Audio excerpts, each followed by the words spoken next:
Hey there, welcome to Sensibly Cynical. I have a very special episode for you. This is the Cynical Clip Show. I was thinking lately, I was like, man, I'm getting all these awesome guests, Revox, Poltergeist, and I was just like, well, what could I do to document these? You know, I did a clip show for episode 100, and that was awesome, the best of Sensibly Cynical. You can go check that out. But I was thinking, I need to do an updated version of the clip show.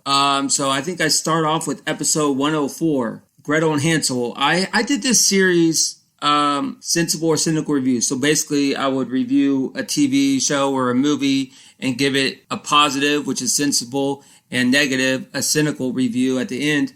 And I had Fiorinus on, and this guy is awesome. He's actually going to be on next week when I release my Halloween special. But I had him on, and we reviewed Gretel and Hansel. The movie sucks. I mean, let's be real. And we document why it sucks. On August 7th, 2020, episode 104. So you said you saw this not too long ago? Yeah, dude, it's funny. I watch a lot of horror movies while MBI is sleeping, so I kind of watched this with, almost no sound the first time, and I was like, what the fuck? I actually watched this piece of shit twice. Yeah. Because I had to see, I was like, there's no way it's this bad. I actually want to hear it. There's got to be a reason I'm not getting it. Maybe the fucking score. No, I watched fucking twice for no reason. It is terrible. Sensible or Cynical Reviews, you could probably guess. I don't want to spoil the ending, but you can probably guess what I'm leaning towards giving it.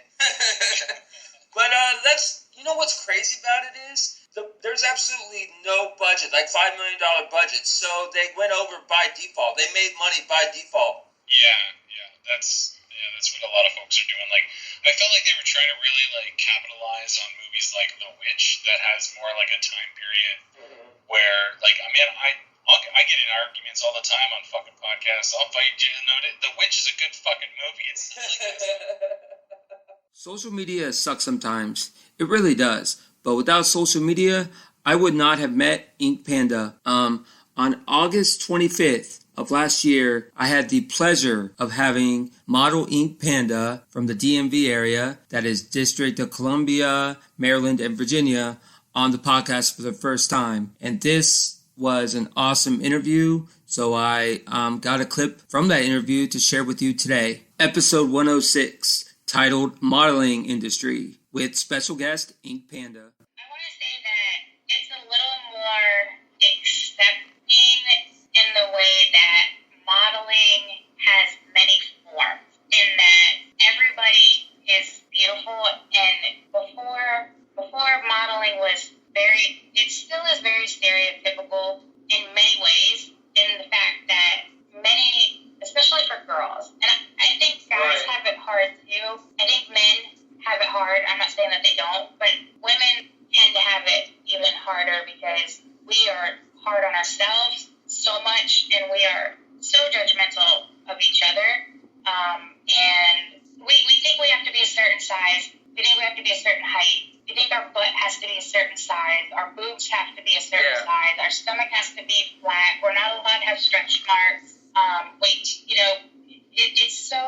We're so judgmental, and even when we don't necessarily have to be. Modeling at one point, you did have to be a certain way. If you didn't look a certain way, everyone had to be like Tyra Banks, right? It seemed like... Yes, you had to be Tyra Banks or Pamela Anderson. You had to be or Carmen Electra. If you weren't, you're out. But now it is different. Modeling is not just runway. There is, you can model for clothes, you can model for catalogs, you can model for jewelry, you can model for wigs, you can model for shoes, you can model for watches. There's all kinds of different modeling, and I don't think people think about those type of things. I can't believe it's nearing a year since I've had this guy on the podcast. Stoner Hendrix, an independent artist that does freestyles off nostalgic beats. On November 17th of last year, I had him on the podcast. So I pulled a clip from episode 120, Sensibly Cynical Bars. My YouTube is going to be Third Eye Vision Space FES, and the third is spelled with a 3 and an RD. My Instagram is going to be Stoner the Villain, and that's about it. And if you like rapping over nostalgic beats, then I got it for you. And if you like real vibes, I got it for you. And also, if you like a good podcast, Sensibly Cynical podcast on, I think it's podbean.com. So, that's it. But I want to hit you with this one, right? You see, I tried to be humble, but man, it's harder than it looks. Gracious for the dollars I earned this position. I had nothing at all, but it's whatever I weathered the storm. I said, dirty ghetto villain come with too much D's. I rolling back to back, never too much weed. Before I put it on them, I put it on for the V's. I got the remedy, I swear I love my team now. Let the light shine so I can find my way. I'm an MF Doom, I should hide my face. S. Hendrix, they like my name. I surf so smooth, I ride that wave. You see, I tell them that this life's insane, and God gave us the sun so we can find our way. But I'm kind of like a slave, chained by these shackles embedded under my brain, make it rain. These niggas is lame. See, I'm just trying to make it wave. That's it. That's what I got. Mic drop. Not even a week after Sensibly Cynical Bars, comedian Liz Blatt joined me for an interview. This was a really great chat. We talk about some dating rules, some timeless dating rules. Boy, did she have some opinions on those. You will definitely enjoy this clip from episode 121. I have Liz Blatt. She's a comedian from Texas, and she's talking about breaking down my rule number 2, which is always hold the door open for a lady. Go ahead. Let's continue. Yeah. I wanted to get this out to the audience before we break this down.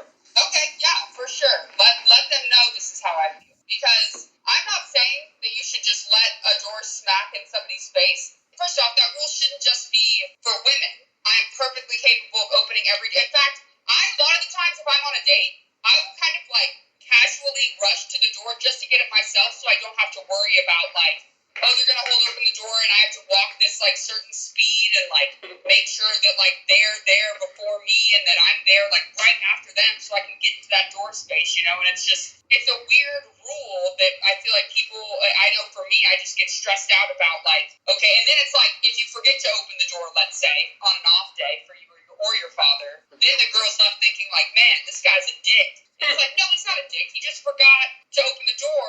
His elbow was itchy or whatever, And so I just think that that's a rule that just kind of needs to be written out. And especially car doors. It's oh, am I going to sit in your passenger seat and then you're going to walk around and open the door? I'm a fully You're talking about a guy who took this chick to a prom in a Honda, okay? Okay. Well, a car door's a door, man. That's what I'm saying. I'm just saying it's an outdated rule. Keep doing it. If it's working for you, keep doing it by all means. But let me just announce, if any dude is trying to get with me, Liz Blatt, don't put doors into the equation. Now, hold on. This leads to my next question. This is really good. What about tipping?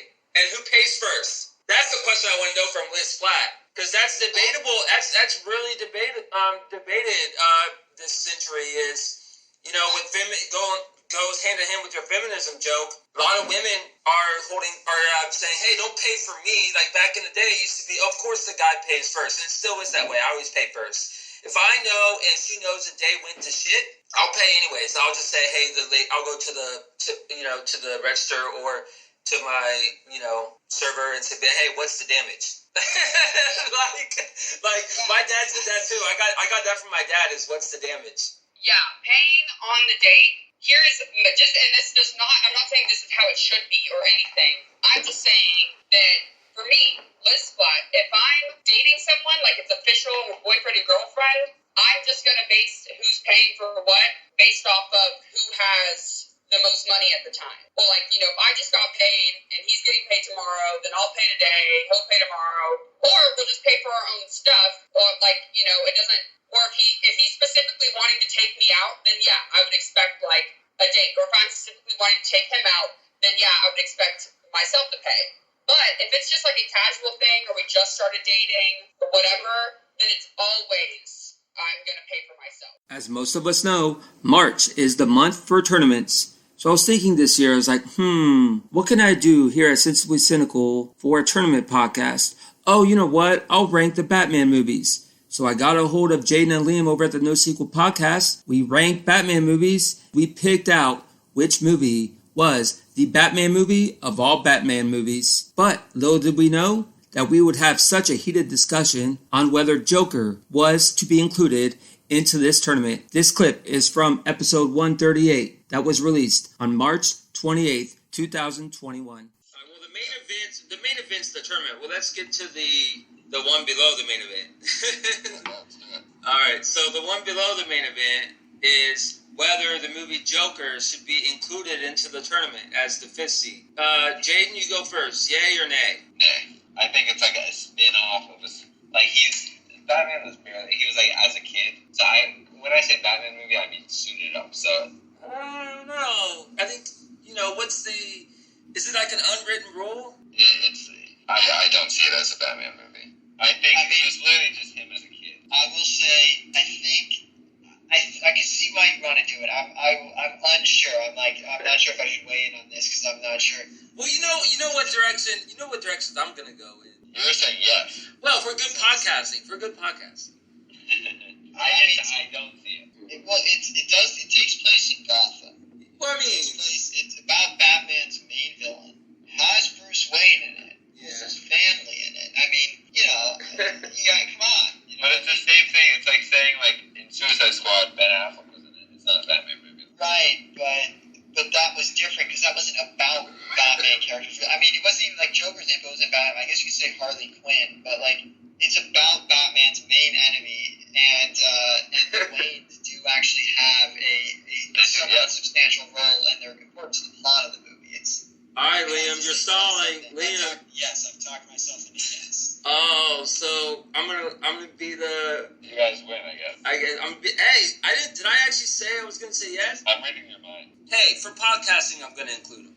Why not? Yes, we'll include him. So one day I'm just scouring through on Instagram, checking out different artists, R&B artists, rappers, MCs, DJs, and I run into this guy, Live Chaos. I mean, this guy, I look him up. This guy is fire. Like, his beats are just, like, on point. So I'm like, all right, I got to slide into his DMs, see if he'll come on the show. And thankfully, he did. This was an awesome interview. This clip is from our interview, May 8th of this year, episode 144. Yeah, man, so talk about that. Like, what was it, the King of the Beats tournament? What was that? There's actually a shopping mall in Miami in this store. And literally they push all the clothes aside, open up the space, a giant crowd would come inside. And they did a tournament, the winner of each. And the first battle, I wasn't even supposed to battle. I was actually going there to support my brother. And they still had extra slots on the competition. So, I went and signed up just for fun. And I went through 2 rounds. I actually ended up seeing my brother in the 3rd round. And I got through him. It was a funny battle. Obviously, family relations and stuff. Got through him, got to the end, and I won my first battle then and there. And from there, because I was in that scene, like I was able to network and meet other people. I met H2O. I met a lot of dudes who really excelled, But back then, they were just, meeting up and ciphering and things like that. So because of that, you were kind of in the circle. You knew which events were coming up, and you planned in advance, whatever was happening. But When was that? this was, I would say about 2005. So. Yeah, 2004, 2000, no, a little bit sooner, I'm sorry. I would say 2001, I started actually entering events. It didn't start really building up, I think, until around, 2004. I don't know if you remember when 8 Mile dropped. When 8 Mile came out, for some reason, there was battles, every single week all over the place. There was, a skate park, school. There was a battle on the radio station, 99 Jams, which is a big hip-hop station in South Florida. Right. And they would have a daily competition. It was kind of like a cipher, and they'd play a beat. And I held it down for a month straight. They had to retire me. They awarded me an Xbox. But I met some pretty dope cats along the way. How can I do a clip show and not include my friends over at OrcU? The idiots over there. No, I love you guys. Z, Noob Noob, it was awesome having you on. Well, Noob Noob, it was supposed to be just you. But as the episode of the title states, this was an amazing show. I had a blast with these guys. Episode 151, July 9th. Z just shows up. I was supposed to delete Noob Noob on Netflix from a year ago. I put the new one, similar file name to the old one. And I did an amateur mistake and I clicked the wrong file. I think you were just afraid that I was going to take over the podcast. They were going to be more enamored with me. And I was like, I don't have a guy. I guess Noob Noob, come back here, buddy. Come back. I'll always come for you. Don't worry. No, man. So let's talk about this. Black Widow movie coming out. Why don't we hold up here for a second, because you're not the first person to cancel Noob Noob. In fact... Wait, who is this? This is Pirate Radio. You've got your main man Z interrupting this podcast of Sensibly Cynical. When I heard that someone had canceled Noob Noob, and in fact made a cancel Noob Noob t-shirt that you still may or may not be able to purchase amongst the majority of our fans, I figured, why not miss the chance to cancel him again? Because he is the king of cancel culture. Well, see, we tried to call you on air last time. I thought you were too cool for us. Dial tone, and I was like, Noob Noob, let's try to call Z, and then he's like, right now? I'm like, Decline.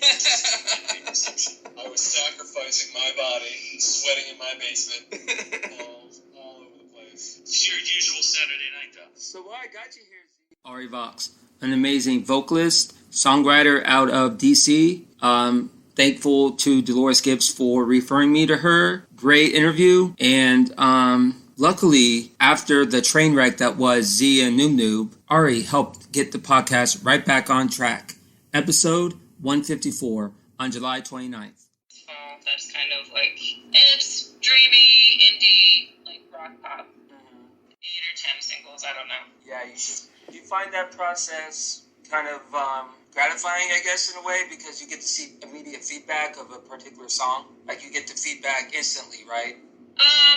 Sometimes I feel like I don't really get gratification from, like, seeing people like my songs. I feel like I use writing music and releasing music as a mental health coping mechanism, because I feel like I can't communicate my feelings normally. So I bottle them up in a song and expel the song from my body, and then that's kind of like a way of coping with those feelings for me. I also really like movies, like horror movies. So I like to get more involved in other mediums as well, like acting and just being a part of films, short films and shows and stuff, whether it be voice acting or whatever. What's your favorite horror movie? Favorites are difficult. One of my favorites, I mean, I really like either like super campy, like tongue-in-cheek horror movies, or yeah, I guess when they're self-aware. When any movie's self-aware, I really dig it. One of my favorites, I guess, is, so, you know, Peter Jackson, who directed Lord of the Rings. So one of his first movies that he directed is called Dead Alive, or Brain Dead, I think was the New Zealand version. It's like a zombie movie. It's like super fucking campy and hilarious. Came out in like 92, I believe. So that's probably one of my favorites I could watch over and over again. Just 13 days ago, I had the legend, the GOAT of horrorcore, Poltergeist OD. Awesome guy, great Insta Live. Shout out to everybody who joined us. And, of course, can't do a clip show without hashtag Poltergeist OD. Interesting stuff you got. How'd you get started in horrorcore, man? It's not like a fantastic story. It's basically like, yeah, my homie's an OD, like Razor Wire, Nick Obscene. We met a long time ago in high school. I was always a metalhead. I grew up playing guitar and shit like that. I wasn't really into rap, and they were already into it, so they were rapping. We would hang out in Matt's garage, and they would just like freestyle, spit writtens and stuff like that over beats. And yeah, man, like I was just drunk one night, and I was like, fuck it, I'm gonna start doing this. And they were like, this is dope, so I just kept doing it. And yeah, man, like the horror movie stuff just kind of naturally flowed into my lyrics eventually, just like being such a horror fan. It's, you know, you rap what you know, I suppose, and I pretty much only know about shitty horror movies. A fun story if you don't mind. Well, I just posted about this earlier today. I just did a music festival called Intersect Art Music Festival in High Prairie, Alberta, and the DJ, who I'm like, thank God I happen to be familiar with, like we're friends, so like I went to him, handed him my thumb drive with my beats on it. Turns out I gave him the wrong thumb drive, and it had an old set with like 3 seasons I downloaded of Mr. Bean on it. Yeah.